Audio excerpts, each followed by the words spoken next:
KPBS On Demand is supported by the San Diego County Toyota dealers, offering a new 2025 lineup of vehicles at your local Toyota dealer, including a new Tacoma with turbocharged 4-cylinder engines and a hybrid powertrain option. The San Diego County Toyota dealers. We make it easy.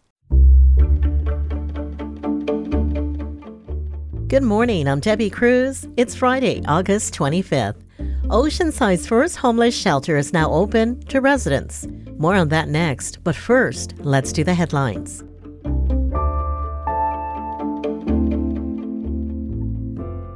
A boil water advisory is in effect for the Silver Strand area of Coronado and Imperial Beach. This comes after E. coli was found in the drinking water system. County health officials say residents should boil all water for at least 3 minutes before using it, or use bottled water for drinking, brushing teeth, and food preparation. Officials say the presence of E. coli bacteria means the water may be contaminated with human or animal waste. Symptoms can include diarrhea, cramps, nausea, and headaches. The advisory will be in effect until lab results confirm the bacteria is no longer in the water supply. The Oceanside City Council unanimously approved an ordinance earlier this week that will ban styrofoam and single-use plastic products. Under the new ordinance, styrofoam will be banned by July of next year and plastic bags by January 2025. But businesses could still provide plastic bags to customers for 10 cents. Some businesses like 1022 Cafe and Gelateria say the ban won't change much. Here's co-founder Connor Goodman. As long as you do the research that for the same price, we can get materials that are recyclable already. So there's companies out there that aren't as, marketed well. The Surfrider Foundation says volunteers have picked up 25,000 pieces of foam this year. Tijuana's All-Star baseball team was eliminated from the Little League World Series yesterday. The team lost to Curacao in the semifinals. They previously defeated Japan and Venezuela. Tijuana has a rich baseball history and has produced major league players, including San Diego Padres legend Adrian Gonzalez. From KPBS, you're listening to San Diego News Now. Stay with me for more of the local news you need. KPBS On Demand is supported by the San Diego County Toyota dealers, offering a new 2025 lineup of vehicles at your local Toyota dealer, including a new Tacoma with turbocharged 4-cylinder engines and a hybrid powertrain option. The San Diego County Toyota dealers. We make it easy.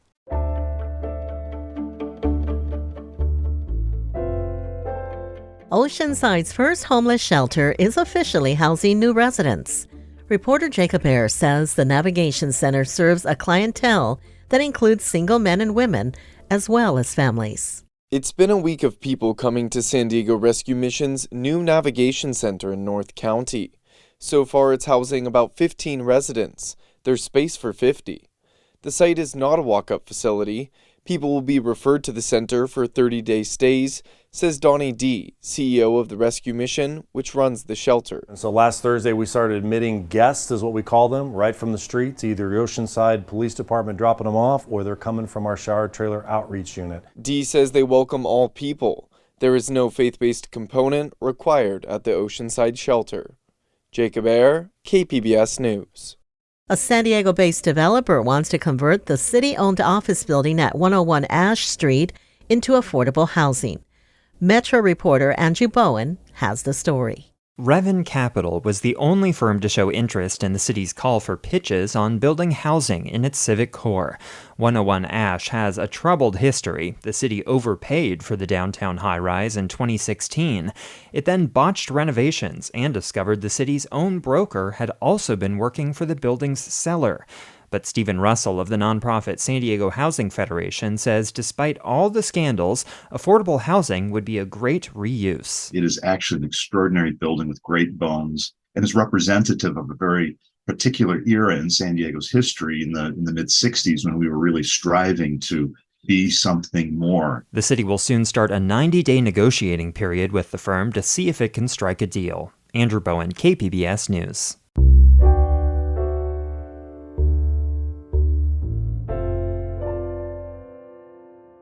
After 4 seasons, the San Diego Loyal Soccer Club is calling it quits at the end of its current season. Reporter and loyal supporter Andrew Dyer spoke with the president of one of the club's fan groups. It's just been heartbreak. It's crushing. There's really no other way to say it. Steve Brokoff is the president and co-founder of the Locals, the Loyal's largest supporters group. At every Loyal home game, supporters can be seen and heard singing, chanting, and drumming throughout the game, win or lose, without stopping. That will come to an end this fall. The club announced Thursday that this season will be its last. Brokoff says the team earned its devoted fans in part because of how it handled a homophobic incident in 2020 when it walked off the field and forfeited a game after a player from the other team hurled a slur at midfielder Colin Martin, an openly gay player. And to me, that's when it changed from this this is the club I support to that's my club. The Loyal remain in the playoff hunt and are sitting 5th in the USL's Western Conference. They play on the road this Saturday in Texas. Andrew Dyer, KPBS News. Coming up, we have details on events going on this weekend.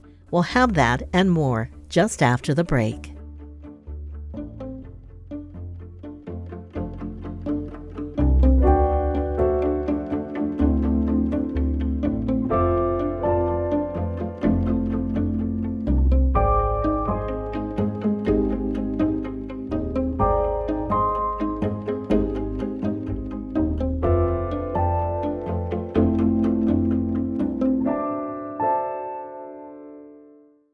KPBS On Demand is supported by UC San Diego's Art Power, presenting cellist Joshua Roman, performing from his album Immunity, alongside music by J.S. Bach and more. Sunday, June 22nd at UC San Diego's Epstein Family Amphitheater. Reserve your tickets at artpower.ucsd.edu.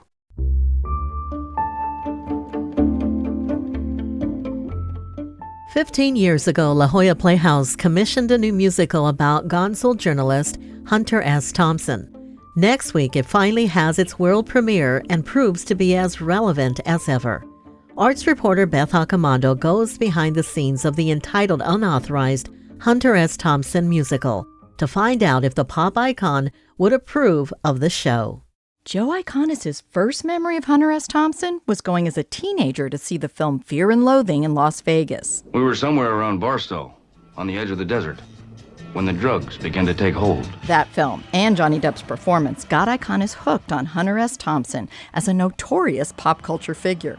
Then Iconis started to read Thompson's work from the 60s and 70s. There was real poetry to his language. There was real music in his language, but the content of it was so far out, and it had such a sex, drugs, and rock and roll kind of vibe. And when I first encountered him, I wasn't used to that kind of vibe, that kind of aggression and sort of the psychedelic imagery in writing that felt really beautiful and really poetic and really romantic. Dramaturg Shirley Fishman did research on Thompson for the play. It's almost as if the political climate created him.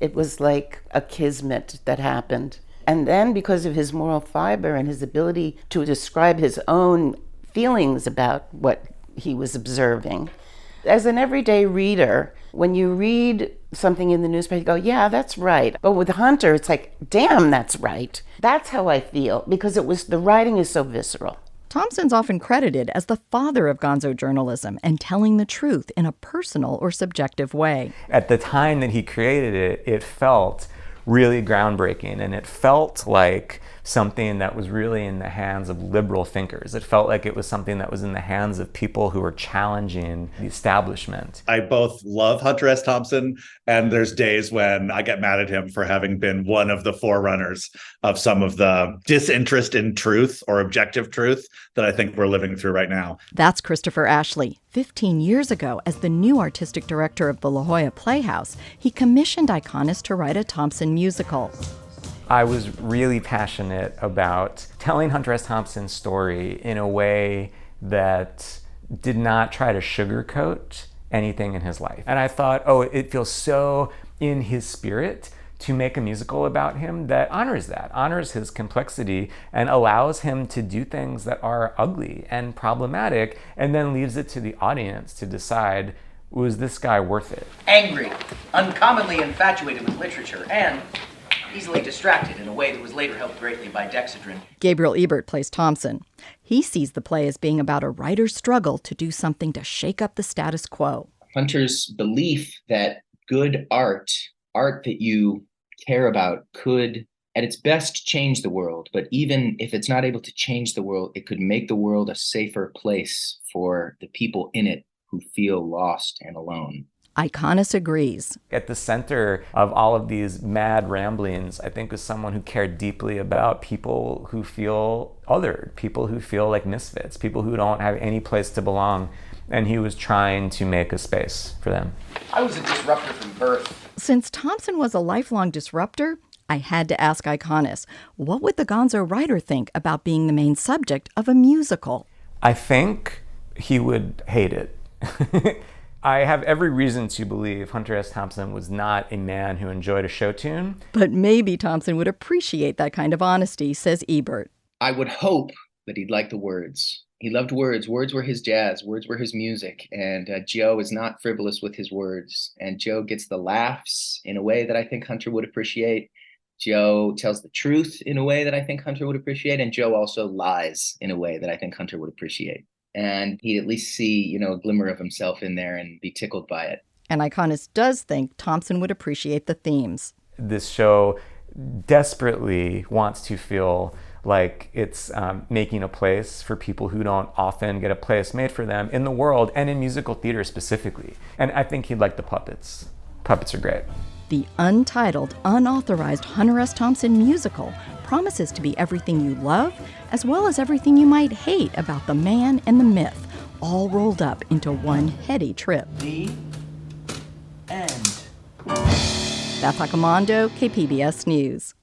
The untitled, unauthorized Hunter S. Thompson musical opens Tuesday and runs through October 8th at La Jolla Playhouse's Potiker Theater.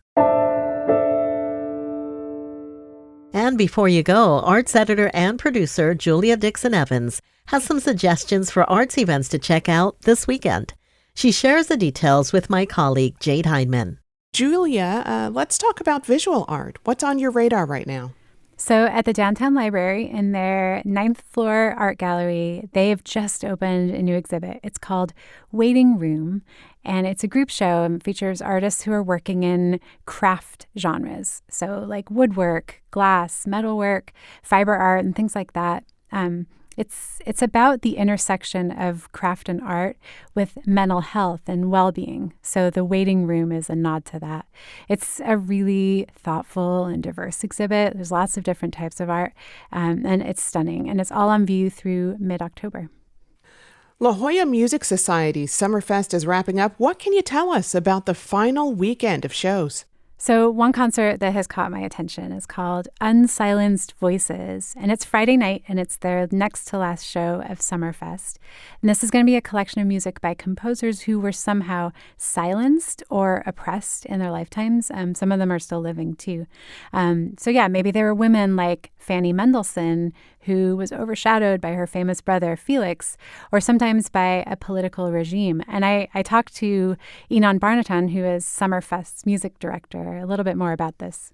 Messiaen's Quartet for the End of Time, famously, even though Messiaen was not Jewish, but he was in a concentration camp during the Second World War, and he wrote this quartet while in the camp, and it had its premiere by camp prisoners.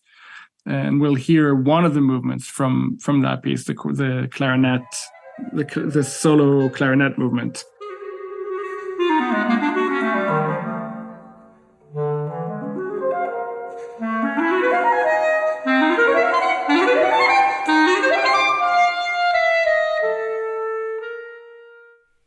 And that concert is Friday night at the Conrad Prebys Performing Arts Center in La Jolla. And finally, some theater. Moxie Theater just opened a play called Cry It Out. It's about motherhood and friendship. What do you know about that, Julia? So that expression, cry it out, is so loaded amongst new parents, whether you sleep train or you let kids cry it out to self-soothe. And this play, it's not really about the nuts and bolts of these things or whether you should subscribe to those philosophies, but it is about the way that parents, and in this case, specifically the mothers, need to find connections with someone else that's going through the same thing. It's by playwright and screenwriter Molly Smith Metzler. The script is so funny, and it's also dark and scrappy and joyous and heartbreaking at the same time. And this play just opened and is on stage at Moxie until September 10th. And while Moxie says that the play has some bad language, so it's not really suitable for children, they are saying that mothers can bring their babies. So babies under the age of 1 will be free with the mothers with convenient seating. And I love that. That was KPBS arts editor and producer Julia Dixon Evans, speaking with KPBS Midday Edition host Jade Heidman. You can find details on these and more arts events at kpbs.org/arts. Also this weekend, the SDSU Aztecs kick off their football season tomorrow. They'll play Ohio University at Snapdragon Stadium. Tickets for the game are available online. Prices range from $27 to over $500. The game starts at 4 p.m. That's it for the podcast today. This podcast is produced by KPBS producer Emmeline Mohebi and edited by KPBS senior producer Brooke Ruth. We'd like to thank KPBS editor Megan Burke and KPBS producer Ben Lacey for helping the podcast team this week. Join us again on Monday for the day's top stories. Plus, if you're planning to head to the beach or the bay these last few weeks of summer, a San Diego lifeguard lieutenant gives us tips on how to stay safe in the water. I'm Debbie Cruz. Thanks for listening and have a great weekend. KPBS On Demand is supported by UC San Diego's Art Power, presenting cellist Joshua Roman, performing from his album Immunity, alongside music by J.S. Bach and more, Sunday, June 22nd at UC San Diego's Epstein Family Amphitheater. Reserve your tickets at artpower.ucsd.edu.